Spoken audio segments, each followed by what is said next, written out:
नमस्कार दोस्तों, मैं भुवनेश्वर ब्लेसिंग टीम से रूमा जन्नत सरे और श्यामल शेन द्वारा लिखित किताब the Buddha's five the path of awakening together के 22वें अध्याय के आगे की कहानी के बारे में जानेंगे।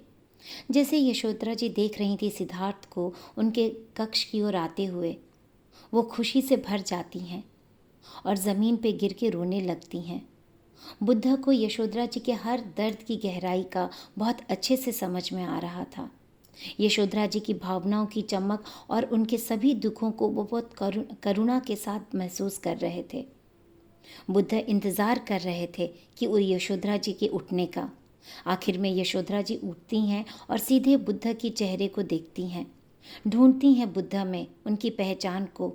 कौन है वे, उनके सामने कौन खड़ा है? सिद्धार्थ की पुरानी सारी छवि उनके सामने आ जाती है। बीते हुए उस समय के बारे में वो सोचती हैं जब सिद्धार्थ उनके साथ रहते थे। कैसे वे बेचैन हो जाया करते थे सत्य की खोज में। कामुक प्रेमी थे और उनके पति थे, लेकिन अब असहमत हो गए हैं इन सभी से और हो गए हैं संत, खुली आंखों वाले और पूरी तरह से एक जागरूक बुद्ध। यशोधरा जी सोचती हैं, पहले अभी सिद्धार्थ या बुद्ध? यशोधरा जी के सामने उनके आंखों के आगे सिद्धार्थ की छवि चमक रही थी, प्रकाश या छाया की तरह, वैसे ही जैसे सूर्य के प्रकाश में पत्तियां प्रकाशित हो जाती हैं और तेज हवा के झोंकों में बेचैन। भिक्षु सब वहीं पे चकित होकर खड़े थे, बुद्ध और यशोधरा जी को देख रहे थे। वे दोनों की नज़र एक दूसरे से मिलती है, लेकिन दोनों शांत थे, मानो समय बिल्कुल थम सा गया था, मानो अनंत और कालातीत क्षण था। ये सब भिक्षु देख रहे थे और वे सब महसूस कर रहे थे। एक विस्मय समय था।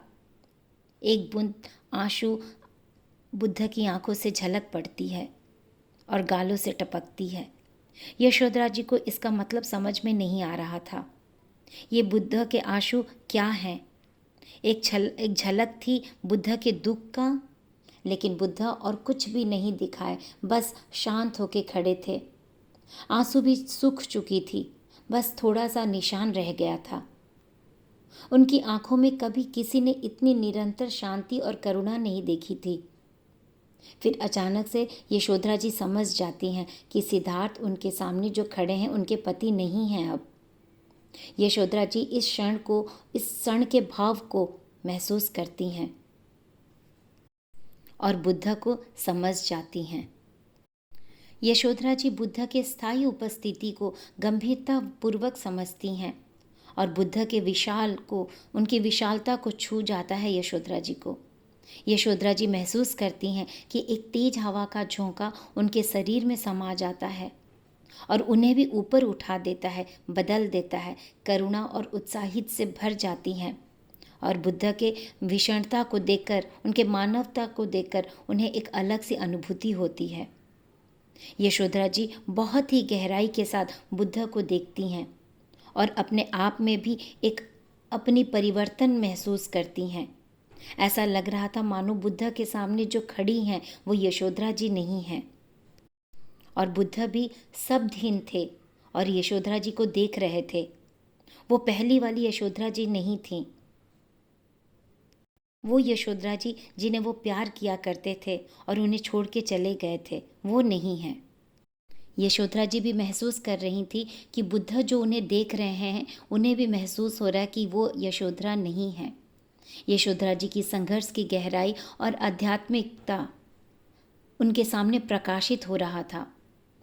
यशोधरा जी को साफ साफ दिख रहा था कि वो दोनों एक पल एक साथ साझा कर रहे थे, एक साथ अचानक से ये महसूस कर रहे थे अपने में वो जागरूकता जो दोनों में आ चुका था, जिससे वो भरे हुए थे। पूरी तरह से एक दूसरे का साथ हम गहन कर रहे थे, उस मुलाकात को साझा कर रहे थे, लेकिन चुप। यशोधरा जी के लिए ये सब कुछ नया नहीं था। वो पहले भी इस पहचान को, इस साझा साथ को महसूस कर चुकी थी और अपने सभा में सबको बता चुकी थी। वो हमेशा अपने सभा में कहती थी कि मैं बुद्ध को देख रही हूँ, वो मुझसे मिल रहे हैं, मुझे दिख रहे हैं, हम दोनों सब कुछ एक साथ सब कुछ साझा कर रहे हैं। हमेशा कहती थीं हम दोनों एक दूसरे के साथ हमेशा अनिश्चित काल से एक दूसरे के साथ हैं, समय से पहले और समय के बाद भी। लेकिन अचानक से उसी समय यशोधरा जी मुक्ति की अनुभूति करती हैं, अपने अतीत से मुक्ति, बिना किसी रुकावट के सब कुछ जाने दिया, सब कुछ आखिरकार। फिर बहुत ही सूक्ष्म गति से बुद्ध की आंखें हटती हैं यशोधरा जी से, लेकिन फिर से अतीत में वापस तूफान आता है और यशोधरा जी फिर देखती हैं उस कुमार को जिन्हें उन्हें प्यार हुआ था, जिन्हें वो अपने साथ हमेशा महसूस करती थी, वो युवक जो उन्हें कोमल भावुक प्रेमी थे और उनके बच्चे के पिता थे। फिर यशोधरा जी राहुल की बारे में सोचती हैं और उनकी सोच में पड़ जाती हैं। वे अपने बेटे के जीवन के नुकसान, अपने खुद की निराशा, मायूसी पे शर्मा जाती हैं।